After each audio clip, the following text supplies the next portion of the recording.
Hola, buen día a todos. Bueno, la idea de hoy era, después de que ya vimos dos clases de medicamentos de alto riesgo, no es que vamos a discontinuar ese tema, vamos a estar abordándola en las últimas charlas, tanto los temas de insulina.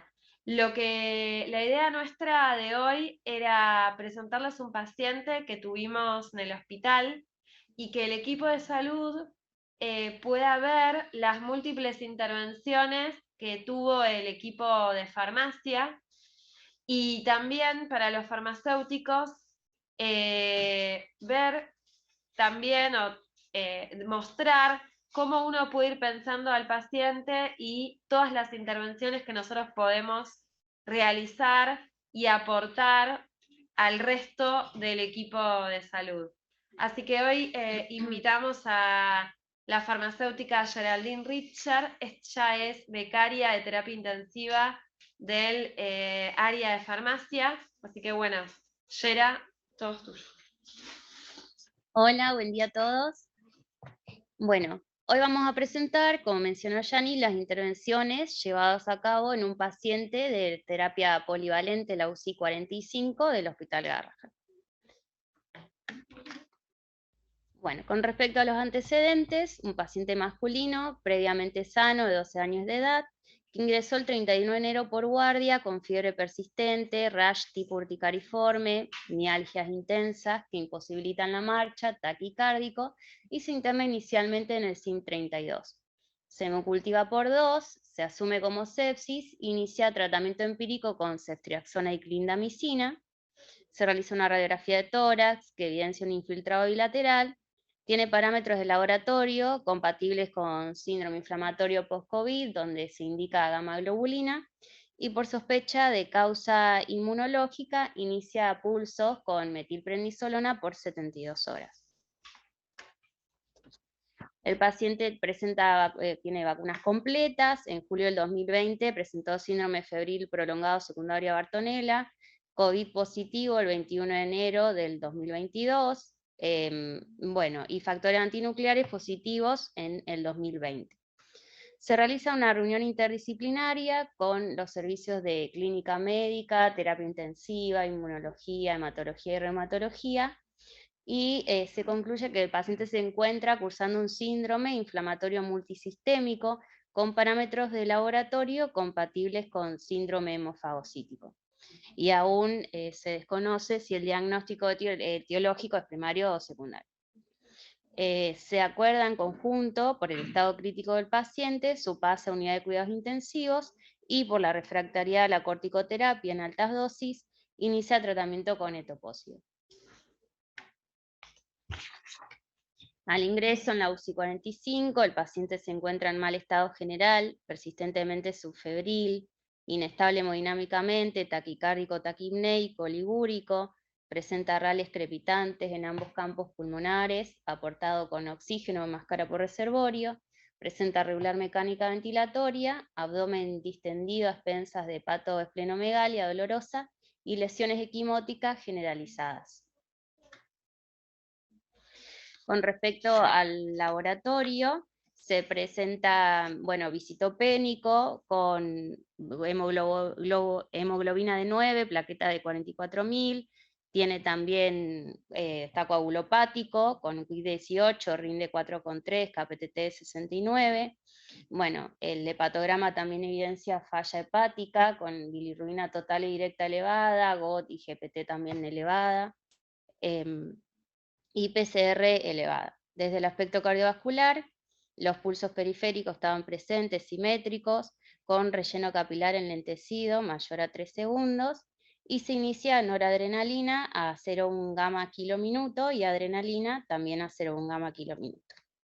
Desde el aspecto respiratorio, mala mecánica ventilatoria, la radiografía de tórax se contata cardiomegalia, infiltrados radiópacos en base pulmonar derecha, y la ecografía pleural evidencia derrame pleural.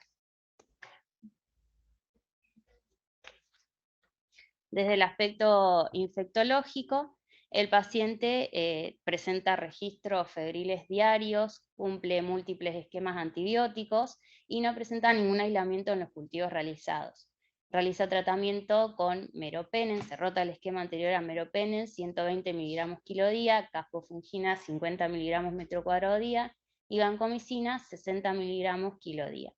El 4 de febrero presenta IgG y IgM positivo para micoplasma, cumpliendo 5 días tratamiento de acitromicina. Hisopado COVID con virológico ampliado, no rescata ningún germen, se cultiva por 2 nuevamente y sigue negativo a la fecha, y la PCR panfúngica se encontraba pendiente al momento. Bueno, con respecto, hablando un poco del síndrome hemofagocítico, es un cuadro inflamatorio grave que está causado por la proliferación y activación de linfocitos y macrófagos de forma descontrolada, que secretan grandes cantidades de citoquinas y puede presentarse, puede ser un problema químico primario, que es de naturaleza más bien genética, o secundario, que puede ser desencadenada por algún agente infeccioso, oncológico, reumatológico o metabólico. Bueno, con respecto a los criterios del síndrome hemofagocítico que presentaba este paciente, podemos mencionar, tenía fiebre, esplenomegalia, citopenias, el fibrinógeno, hipofibrinogénemia, la ferritina mayor a 500 microgramos por litro. Por otra parte, también los linfocitos T reguladores estaban elevados, y también presentaba hemofagocitosis en médula ósea. Bueno, los fármacos utilizados para el tratamiento pueden ser dexametasona, metilprednisolona, que este paciente lo recibió, inmunoglobulinas también, ciclosporina A, etopósido, anakinra, timoglobulina, lentuximab y rituximab.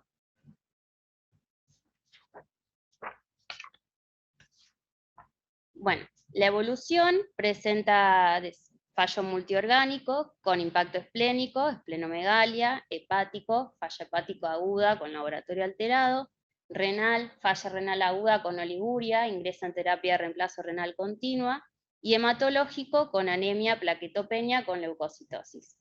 Se realiza estudio de hemostasia alterado, con KPTT prolongado y tiempo de trombina incoagulable, lo que hace sospechar la presencia de un inhibidor heparinoide.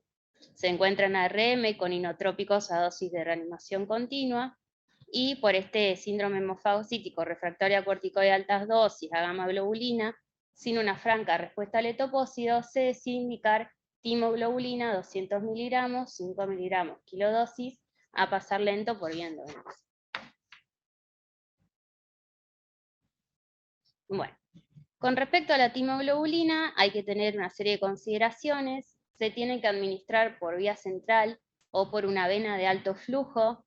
Es conveniente la premedicación con corticoides, paracetamol y antihistamínicos. Se reconstituye en 5 mililitros de agua destilada para obtener una solución que contiene 5 miligramos de la proteína por mililitro, y posteriormente se diluye en solución fisiológica o dextrosa al 5%. Se debe perfundir lentamente, al menos 4 horas. Bueno, nuestra intervención en este caso es que no requería ajuste en caso de insuficiencia hepática renal, en este caso nosotros en terapia de reemplazo renal continua, y es importante monitorizar los niveles de trombocitos y los parámetros de coagulación, porque son los principales efectos adversos que produce. Bueno, con respecto al ajuste de los otros antimicrobianos que tenía indicado el paciente, esta es una tabla que se puede encontrar en la página del hospital, de ajuste de antimicrobianos en caso de insuficiencia renal o terapias de reemplazo renal. Bueno, el meropenem se ajustó en función de terapia de reemplazo renal, acá 20-40 miligramos kilodosis cada 12, y la banco entre 10 y 15 miligramos kilo cada 12 o 24 horas. Se sugiere realizar un dosaje del valle de vancomicina inmediatamente antes de la dosis, y se obtiene un valor de 27,35 microgramos por mililitro. Recordamos que el valle de banco tiene que encontrarse entre 15 y 20. Entonces, sugerimos suspender la dosis del antibiótico ese día y volver a dosar. Acá se puede ver el dosaje en la fecha y después se sigue controlando el valle vancomicina en los distintos días. Por otro lado, el paciente también se recomienda, por la falla hepática que presentaba, el cambio de caspofungina a nídula fungina como tratamiento antifúngico. ¿Por qué? Porque la nídula fungina no presenta metabolismo hepático ni renal. Todas estas intervenciones que está contando Yera las quiero recalcar porque, para ir teniendo en cuenta el hilo del Ateneo, la intervención de la timoglobulina, por ejemplo, fue en un pase, vino el inmunólogo, dio la indicación de timoglobulina y en ese momento se nos preguntó si la timoglobulina podía darse en caso de terapia de reemplazo renal continua, porque la indicación no era no pasársela, pero si se eliminaba, tal vez tendríamos que ajustarla según la dosis y darle una dosis mayor. Con respecto al dosaje de banco, nosotras participamos diariamente en el pase o en las indicaciones y fue una sugerencia dosar este antibiótico. Y esta última también es muy importante por esto que les decía ayer. La realidad es que el paciente venía recibiendo campofungina, entonces nosotros, el equipo de farmacia, en un pase, sugirió el cambio, ¿sí?, de caspofungina a anídula fungina, por esto que les decía Geraldine, de no presentar un metabolismo hepático.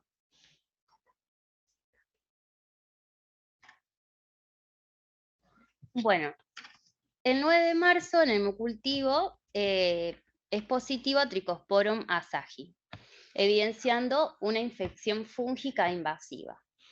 ¿Qué tratamiento creería que es el tratamiento antifúngico ideal para este hongo?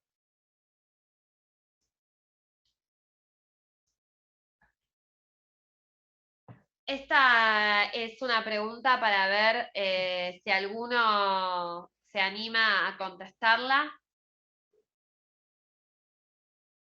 Si no, la seguimos contando nosotros.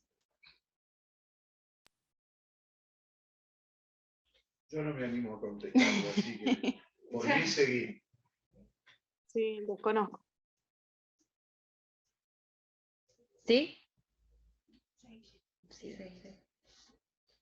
Bueno, esta tabla fue obtenida del Redbook, donde se puede ver que la especie de Trichosporum es el boriconazol, el que es más activo frente a estas especies.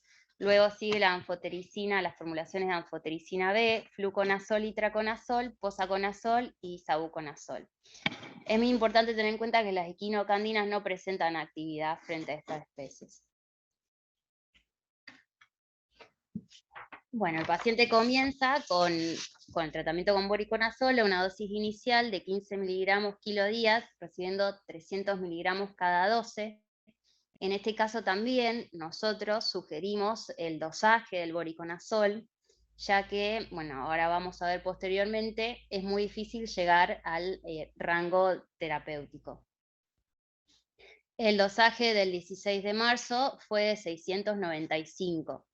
Para tratamiento se busca un dosaje alrededor de 2000, cercano a 2000. Entonces se decide junto con el servicio de infectología un aumento de la dosis a 18 miligramos kilo día, recibiendo 240 miligramos cada 8 horas. Se vuelve a dosar el 21 de marzo. Es muy importante también, que también se recomendó ahí, que luego de modificar la dosis se tiene que esperar 5 días para que se alcance el estado estacionario y volver a dosar. Bueno, la dosis dio menor a 200.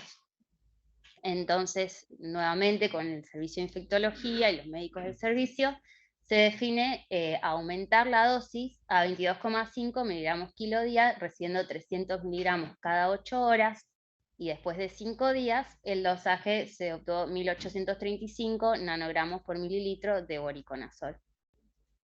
¿A qué creería que se podría atribuir esta gran variación en los dosajes?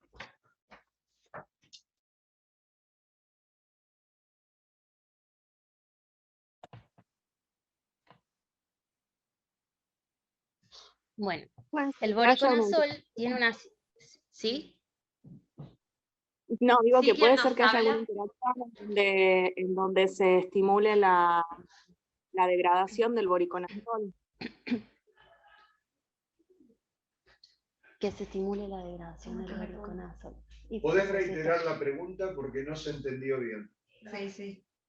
O el No, comentario. No, es el comentario. no es una pregunta. ¿Me escuchan bien? ¿Sí? Ahora sí.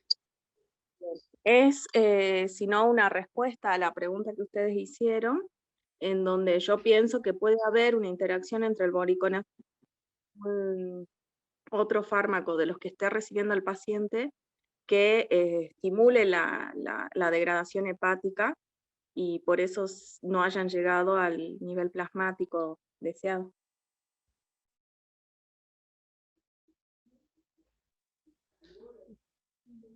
Habíamos Es chequeado un la comentario. interacción. Sí, sí, sí. ¿Algún comentario nosotros podemos hacer? Nosotros, En el momento chequeamos la medicación que tenía el paciente, si presentaba alguna interacción y no eran muy relevantes como para modificar tanto los niveles en el dosaje. Lo que sí es bastante evidente con el voriconazol, que tiene una cinética no lineal y una gran variabilidad interindividual de las concentraciones plasmáticas, y eso va a impactar en la eficacia y los efectos adversos, como ser hepatotoxicidad y neurotoxicidad. Y uno de los mecanismos los factores que más contribuye es el metabolismo, que principalmente es hepático vía citocromos, CYP12C19, que tiene una gran variabilidad genética, y esto hace la gran variabilidad interindividual. Bueno, en menor medida por CYP12C9 y CYP3A4, también influye la edad de los niños, bueno, las interacciones entre drogas, que era lo que se mencionaba, y si el paciente presenta enfermedad hepática.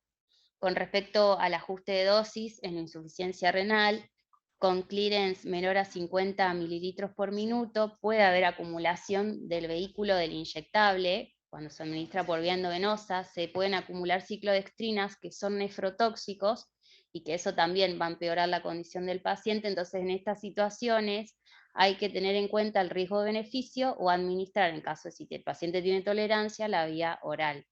En nuestro caso, el paciente estaba en terapia de reemplazo renal continua, entonces las ciclodextrinas se filtraban y no se acumulaban.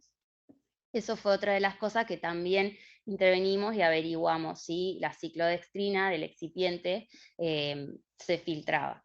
Y en el caso de ajuste de dosis en insuficiencia hepática baja moderada, se tiene que reducir la dosis de mantenimiento al 50%. Sí, un comentario mío. Los que hacemos terapia intensiva cotidianamente vemos una hoja de indicaciones extensa, mucho más en pacientes comprometidos como este, con lo cual el comentario es muy válido en el sentido de siempre intentar buscar qué interacciones potenciales puede haber entre drogas, sobre todo no todos tienen la posibilidad de hacer dosaje de drogas en la institución, y cuando lo pueden hacer, muchas veces el resultado viene al día siguiente o a las 48 horas, con lo cual, desde el punto de vista práctico, digamos, interfiere. Pero es cierto, hay medicaciones anticonvulsivantes que tienen interacciones con antibióticos que suben o bajan la concentración de los anticonvulsivantes, y cuando tenemos un esquema con tanta medicación, considerar las interacciones,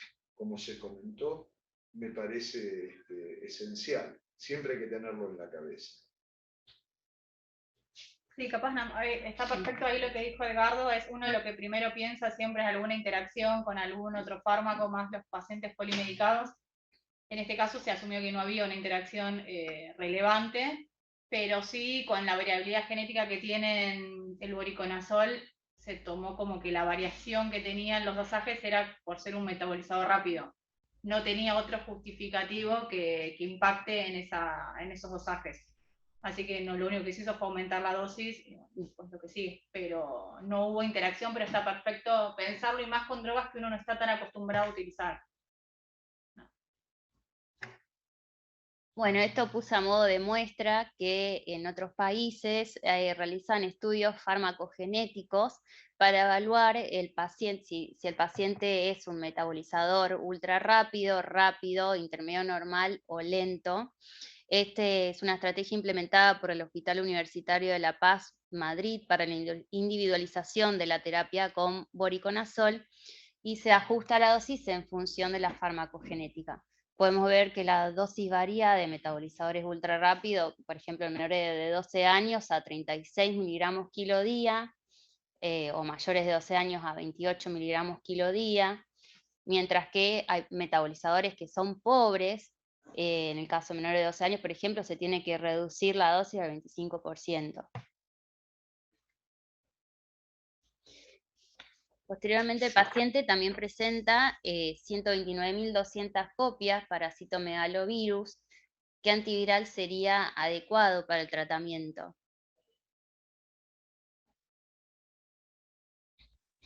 Ganciclovir. Sí. Se utilizó ganciclovir. Bueno, recordando el mecanismo de acción, inhibe competitivamente la unión de la desoxiguanosina, trifosfato, a la DNA polimerasa, y eso resulta en la inhibición de la síntesis del DNA viral. Está contraindicado en neutropenias graves y plaquetopenias. Nuestro paciente estaba muy plaquetopénico. Se puede ver los valores de plaqueta que presenta de 10.000, 7.000, 12.000. De igual manera, recibía transfusiones diariamente y se evaluaba riesgo-beneficio y se decidió utilizar de igual manera la droga a pesar de esta contraindicación.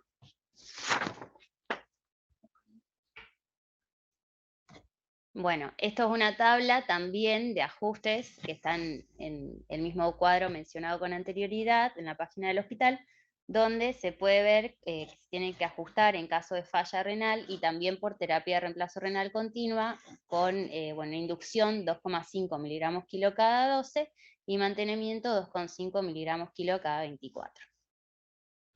Nosotros, en este caso, una de las cosas que en el momento generó confusión fue creer que la inducción es una dosis de carga. En el PASE lo aclaramos que la inducción no es una dosis de carga, sino que la inducción se va a evaluar la duración de la misma en función del número de copias de la carga viral. Puede llegar a durar hasta 2 a 3 semanas y posteriormente, una vez que se logra la reducción de la carga viral, se pasa a mantenimiento. Nosotros sugerimos, porque el paciente estaba muy plaquetopénico, utilizar Foscarnet. Y conjuntamente con el servicio, fue aceptada la sugerencia y se rotó el tratamiento a Foscarnet, que también se ajusta, en este caso, en función del clearing de creatinina, que es el filtrado glomerular dividido el peso, y en función de este valor se ajusta si está en inducción, mantenimiento, y en nuestro caso, como el paciente estaba en terapia de reemplazo renal continua, los valores para ajustes son estos indicados acá abajo. Perdón, con lo del Foscarnet y el ganciclovir, creo que eso también fue un tema de debate en su momento, porque era uno daba falla renal y el paciente tiene falla renal y el otro la plaquetopenia, y tenía plaquetopenia, sí. Así que eso fue una discusión, pero bueno, fue evaluar más riesgo-beneficio, y estaba en terapia de reemplazo renal, así que se terminó decidiendo el Foscarnet, pero cualquiera de las dos hubiesen sido válidas usarla, cada una con sus riesgos.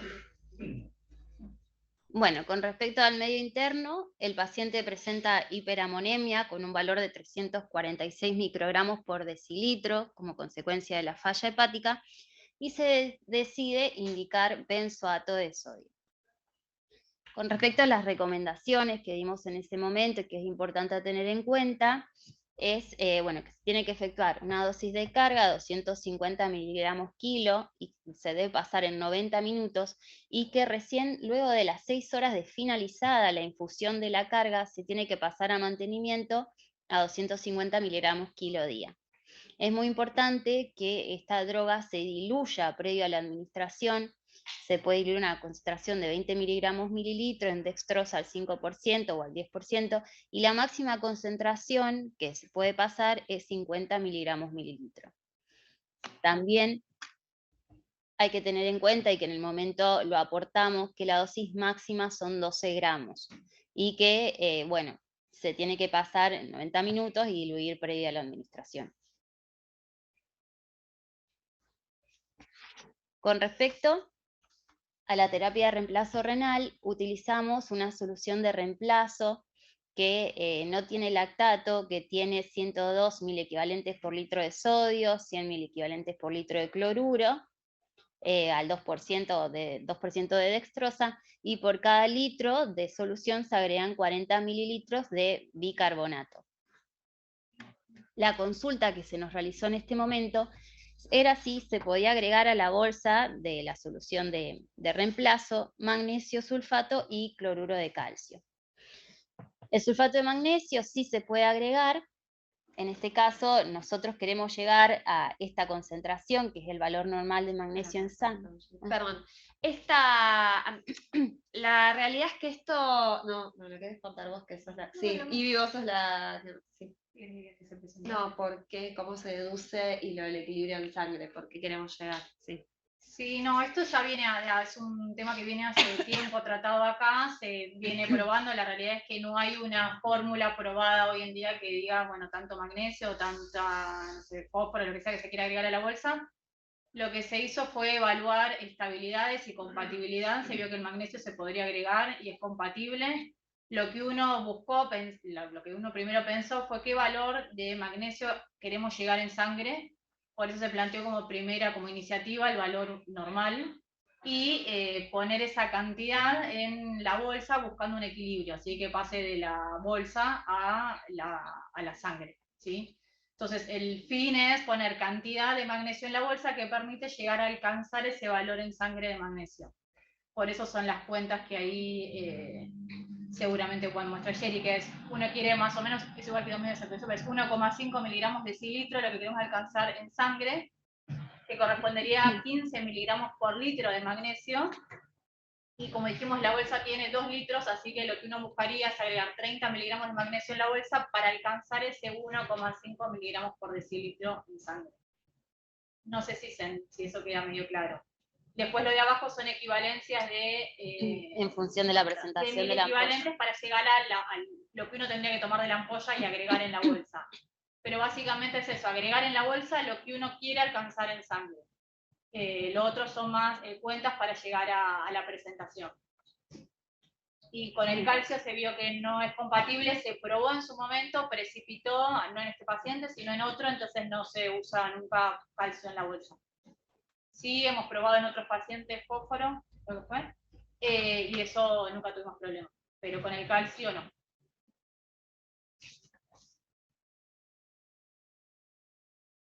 Bueno, con respecto al aspecto hemodinámico, se utilizó una bomba de infusión constituida por glucosa, insulina y potasio, que se denomina bomba HIC. ¿Cuál creen ustedes que sería el mecanismo fisiológico? Que es Bueno, lo explico.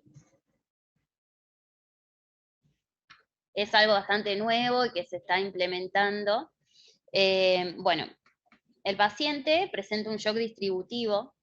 Este estado de hipoperfusión sanguínea no llega suficiente oxígeno y nutriente a los tejidos. Entonces, frente a esta situación, bueno, se encuentran limitados los procedimientos productores de ATP por vía aeróbica, ¿no? Entonces, frente a la necesidad de satisfacer la demanda energética, la célula va a comenzar a realizar glucólisis anaeróbica, donde la producción de ATP es deficiente, se producen solamente 2 moléculas.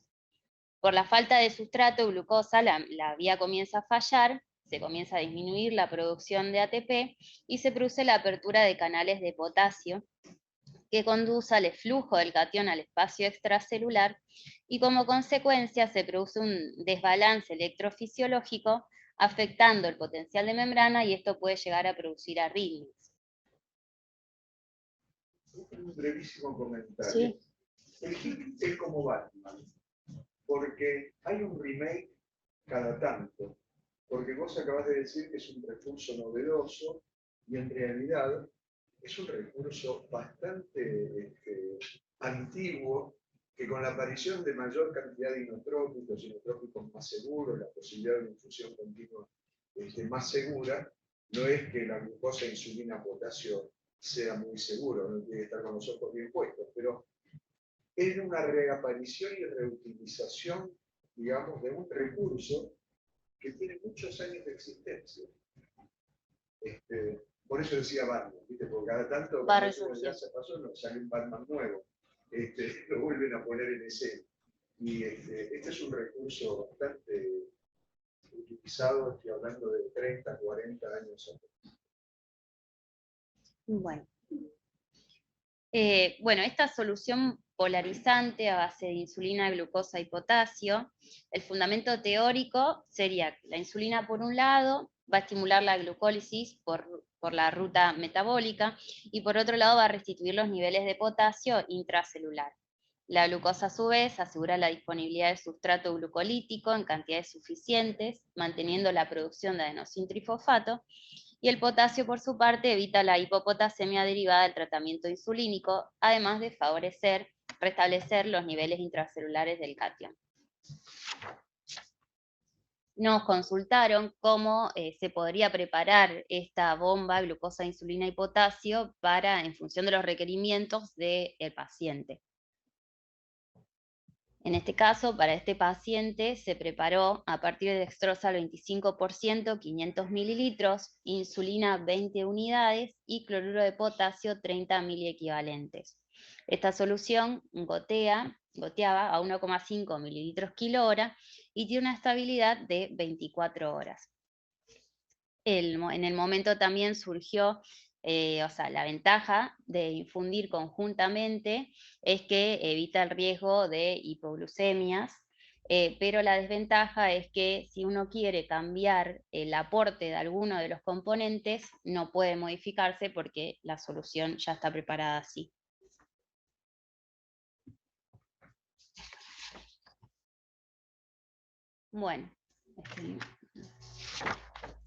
Bueno, con respecto al paciente requiere nuevamente pasaje de gamma globulina, el paciente pesa 40 kilos, entonces requería pasar 1.600 mililitros en función de la presentación que contamos en el hospital.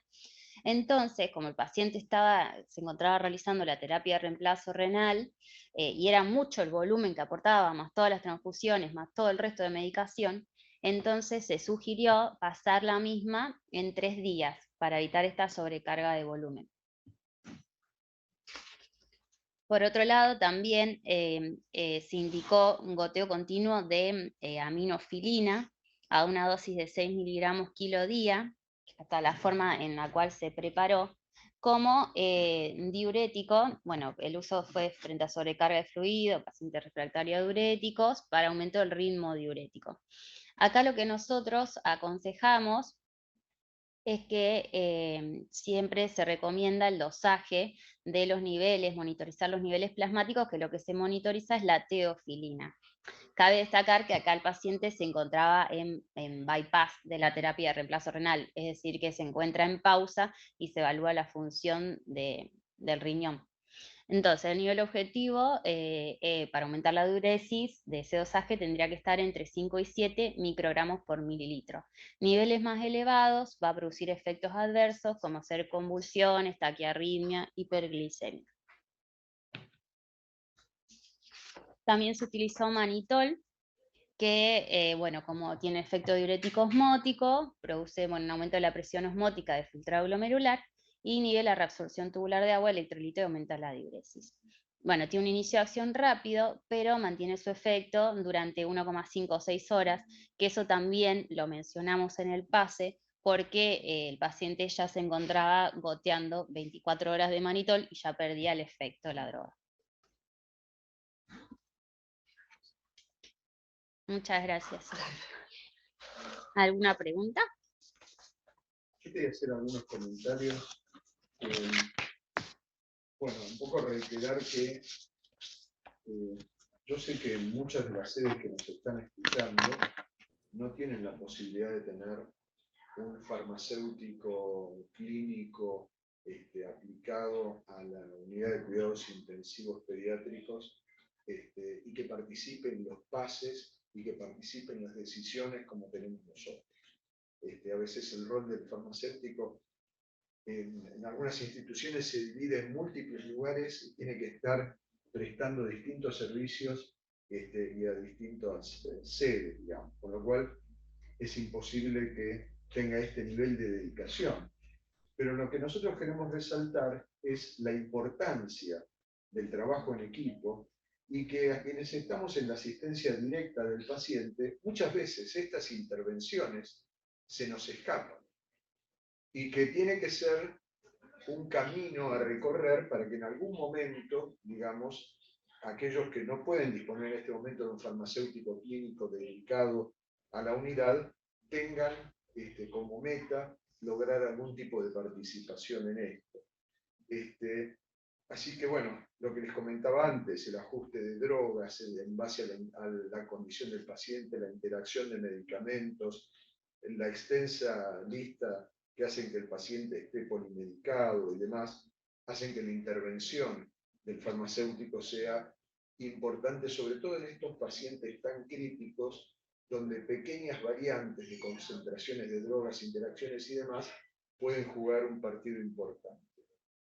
Yo quería hacerte una pregunta, y es, vos mencionaste la minofilina como diurético. Acá los primeros que lo empezaron a usar por el 35, yo me acuerdo, como soy viejo, digamos, en la época en que hacíamos aminofilina a los pacientes asmáticos, digamos, había dos cosas. Uno tenía que tener en cuenta, en ese momento no había dosaje de teofilina. Por un lado, si había recibido la teofilina en la casa antes, primera cosa. En estos casos no sé. Segundo lugar, el riesgo frente a la toxicidad que dé convulsiones y el efecto diurético que no buscábamos, digamos, en un asmático, pero que sabíamos que lo tenía. Y la otra cosa que teníamos en cuenta es que cuando uno da una medicación, tiene que hacerlo en primera instancia, sobre todo en el caso de la teofilina, de la minofilina, considerando el peso real del paciente. Estos son pacientes que están edematizados, que tienen un agua intersticial aumentada y demás, y después una dosis de mantenimiento acorde al metabolismo. En el caso de utilizar la minofilina como diurético, junto con el manitol y las técnicas de reemplazo, existe esta diferencia de darle, está bien, ahora tenemos dosaje, ¿no? Pero que el objetivo es evitar la toxicidad. Pero existe esto de una dosis inicial teniendo en cuenta el peso del paciente y después en el peso teórico, o se hace solamente con el peso teórico, se hace solamente con el peso real del paciente. No sé si soy claro. Me parece no justo. No, en general lo hacemos con el peso real, teniendo en cuenta el peso real con que ingresa a terapia intensiva, que esto creo que lo habremos hablado muchas veces, que tal vez el paciente ingresa con un peso, pero no tenés en cuenta todo lo que le puede pasar en el medio, que puede estar edematizado, se puede desnutrir, o sea, como una variación de peso que tal vez no se lo hace. Y si yo no tengo posibilidad de medir dosaje de teofilina, ¿cómo sigo? ¿Mantengo esa dosis? La realidad es que nosotros, si no lo dosan, no lo recomendamos más de 48 horas. Esa es la recomendación. O sea, como es una droga que tiene, la teofilina tiene un bajo índice terapéutico, en realidad lo que sugerimos es no dejarla por más de 48 horas. Sí, sobre todo que la minofilina después deriva en teofilina en su metabolismo y tiene un componente que no lo es y todo eso. No, el objetivo de... Perdón, ¿quién nos habla? No, Virginia, iba a hacer un comentario. Bueno, la sensación de que nosotros estamos todavía muy lejos de poder hacer este tipo de análisis que ustedes hacen. La minofilina, por ejemplo, en nuestro hospital se está usando cuando no hay respuesta a otros diuréticos, pero no tenemos dosaje y sí se trata de limitar los días, pero no se restringe a 2. Muchas de las drogas que usaron en este paciente, creo que en el caso de la caspofungina nosotros la utilizamos una sola vez y nada más. Yo estoy en este hospital hace 20 años y esa es nuestra experiencia de uso de ese tipo de drogas, así que creo que nos falta mucho camino. Es cierto que gran parte de nuestros pacientes, cuando son complejos, se derivan directamente al Garrahan o a algún otro hospital, digamos, con mayor acceso a este tipo de cosas, pero creo que nos queda un largo camino para recorrer todavía. Sí estamos los farmacéuticos disponibles para hacer actividad clínica, un poco en la terapia, un poco en oncología, un poco en neo, no más, porque somos solamente 3 farmacéuticos en el hospital para toda la actividad, incluyendo la central de esterilización, pero bueno, me encanta escuchar hasta dónde podemos llegar, pero a nosotros nos falta todavía un gran camino para recorrer. Sí, tal vez es difícil porque incluso a nosotros nos cuesta, pero uno de los caminos a seguir, creo, para demostrar, muchas veces, a pesar de todo, es como que uno tiene que seguir demostrando su trabajo, ¿no? Y por qué es importante, más allá de que tengas la publicación del Critical Care, que tengas cualquier publicación, uno hoy por hoy tiene que seguir demostrando para qué está. Y nosotros en el servicio, ya ahora obligatoriamente en el servicio de farmacia, nos propusimos hacer una vez por mes una medición de todas las intervenciones. Porque es como, yo no se las traje, pero les voy a mandar los datos por Teleuci Farmacia para que todos lo vean. Porque realmente los que hacen gestión, o todos los que, como ustedes ya saben, lo que no, o sea, no existe lo que no se mide. Entonces, a veces como que uno siempre escucha intervención, intervención, intervención, pero es la manera de poder demostrar la importancia y que no es solamente la detección de errores, sino todas estas intervenciones, porque esto es un paciente y muchas veces es en el día a día de no necesita protección gástrica. Entonces es un ahorro para el paciente en medicamentos que no necesita, pero también es un ahorro en el sistema de salud. Entonces, muchas veces, no deberíamos, así como decirlo, pero nuestro rol también se puede evidenciar por lo económico. Y es importante esto, ¿no? Empezar a poder tener registro de nuestra actividad clínica e intentar ver cómo podemos registrar estas intervenciones. Pero además, pues, un paciente que no necesita una medicación no es solamente el tema económico, No, para el paciente. sino que además es otra medicación más que puede tener interacciones en absorción, en resultados, en retrasar la alimentación, en un montón de factores. Y les cuento una cosa, el factor económico no es secundario y está en la lapicera de todos nosotros. Los recursos no son ilimitados, los recursos son finitos, no son infinitos. Las demandas son infinitas, los recursos son finitos. Entonces, está en nosotros también tener la responsabilidad de no derrochar. Y un comentario que yo decía, nosotros hemos llegado, el hospital va a cumplir 35 años y esta historia de la farmacología clínica no tiene 35 años. Lo único que queremos hacer es ni sacar chapa ni nada, sino mostrarles una experiencia para que ustedes en la medida que puedan, la puedan replicar, mejorar, compartirnos su experiencia y poder, digamos, ir para adelante. Nosotros en realidad tenemos bastante participación desde lo clínico, pero es como que el nivel de intervención es de otro tipo. O sea, en qué se diluye, en qué no se diluye, cuántos mil equivalentes aporta, si la dosis está bien calculada, si se hizo el ajuste a la insuficiencia renal hepática, digamos, estamos participando, pero tal vez el tipo de complejidad de nuestras respuestas es menor, ¿sí? Es como que todavía es más básica la farmacología que estamos haciendo. Y me encanta la idea de Gianni de registrar también las intervenciones, porque nosotros tenemos ahora un sistema para registrar los errores, y los vamos registrando todas las intervenciones a partir de errores, pero todas las otras consultas que recibimos y sobre las que respondemos no están siendo cuantificadas. Esto, por ejemplo, los cálculos de dosis, o a veces sugerencias de una droga por otra. Bueno, esas cosas nosotros no las estamos registrando, así que creo que estaría bueno que empecemos a hacerlo también.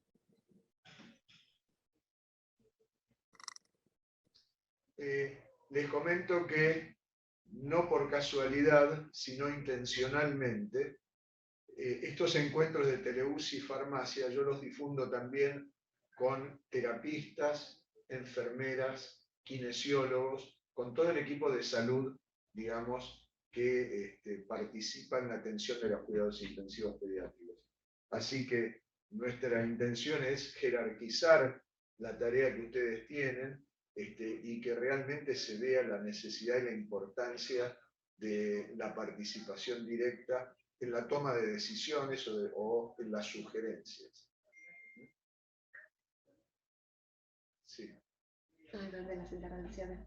Sí, aparte capaz lo de las intervenciones, registrarlas también sirve para detectar después en dónde uno encuentra más fallas, donde uno más interviene, como para después uno también poder después focalizar y enseñar un poco ahí, ¿sí? Si uno encuentra más, no sé, o en el infectológico o en la administración en su caso, como para uno ver cómo reforzar esos casos. Entonces capaz tenemos mucha tabla o muchas cosas más estandarizadas, entonces por eso capaz lo de preparación lo preguntan, pero no es capaz la intervención más común que tenemos, pero capaz está bueno saber en qué uno interviene para después poder enfocar lo que uno va a tratar, ¿sí? Sí, acá hay una pregunta en el chat que dice: buenos días, yo me quedé con la duda del mannitol. Mencionaste que después de 1,5 a 6 horas pierde capacidad diurética. ¿Eso es por falta de acción, tipo de tolerancia o por inestabilidad de la droga? Es por la tolerancia al efecto osmótico propio de la droga. Bueno, vos, Edgardo, sos el especialista en neurointensivismo. Sí, pero, bueno, pero no es el caso. En el caso... No, pero justamente también pierde su tolerancia al efecto. En el caso de cuando vos lo usás para el Sensolapic es por propia tolerancia. O sea, independientemente del uso, es por la droga. En el caso de la hipertensión endocraniana, lo que tiene 2 tiempos de acción, uno que es más corto, que es que aumenta el flujo local y por lo tanto la reabsorción de edema, y porque aumenta, digamos, el flujo de la circulación local alrededor de la lesión, y además después tiene una acción osmótica con el riesgo, digamos, de tener un efecto rebote y con el riesgo también de que pase la barrera hematoencefálica, esas macromoléculas que está dañada en el caso del traumatismo de cráneo, y se convierta en una acción osmótica hacia el otro lado. En el mundo pediátrico, la tendencia actual es más a utilizar cloruro de sodio hipertónico que el mannitol, pero digamos, en este caso tiene como objetivo, digamos, tener una acción diurética a través de su acción osmótica, ¿no? De una insuficiencia renal que en este paciente está enfocada desde varios frentes, digamos. El reemplazo renal por un lado, un paciente que está obligado a recibir mucho volumen, y además tratar de restablecer la función renal a través de evitar la toxicidad de las drogas, de la utilización de diuréticos osmóticos y el agregado de la aminofilina. Perfecto. Lo resumió perfecto, ¿no? Que lo subiste perfecto.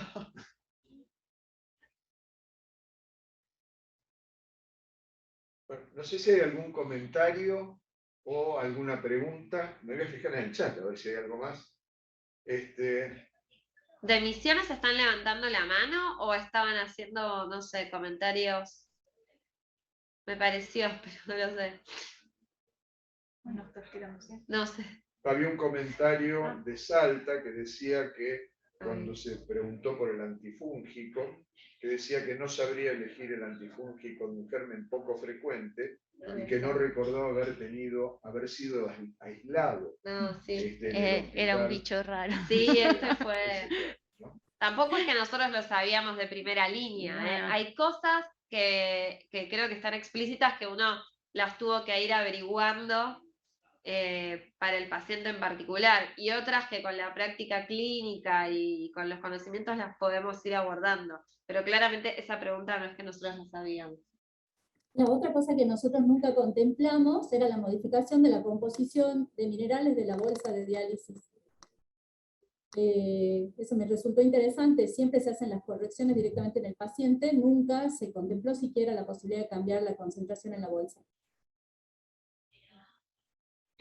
Eso si les interesa, la corrección de electrolitos en la diálisis, nosotros, bueno, Ivy tiene, vos tenés hecha. Sí, después si quieren se las compartimos. Esto surgió hace mucho tiempo en un paciente que no tenía vía para hacer correcciones, entonces se planteó la posibilidad de incorporarla en la bolsa porque no tenía tiempo ni vía para pasar una corrección, así que se hizo eso con magnesio y fósforo, así que después si quieren se las compartimos.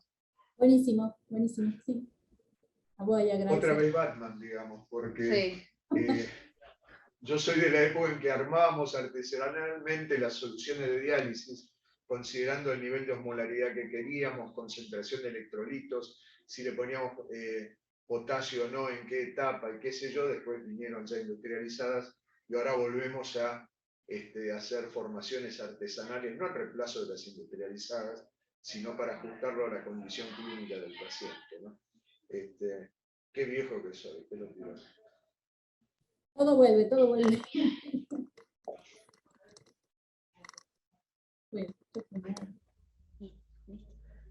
Bueno, chicos, muchas gracias por acompañarnos. Y bueno, los esperamos dentro de un mes